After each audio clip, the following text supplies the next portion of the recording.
आज मैं आपको रोटियों का स्वाद कैसे कैसे होते हैं इसके बारे में बताती हूँ। सोच ही रहे होंगे रोटियों का स्वाद कैसा होता है। एक जैसा ही तो होता है ना। यहाँ आप समझ पाएंगे कि यहाँ किस स्वाद की बात कही गई है। पहली सबसे स्वादिष्ट रोटी माँ की ममता और वात्सल्य से भरी होती है, जिससे पेट तो भर जाता है पर मन कभी नहीं भरता। याद रखें।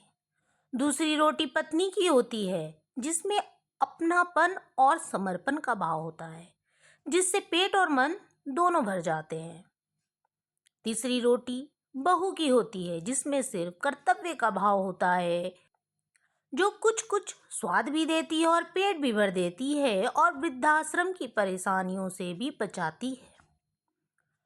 चौथी रोटी नौकरानी की होती है, यानी जिससे ना तो इंसान का पेट भरता है और ना ही मन तृप्त होता है और स्वाद की भी तो कोई गारंटी ही नहीं है।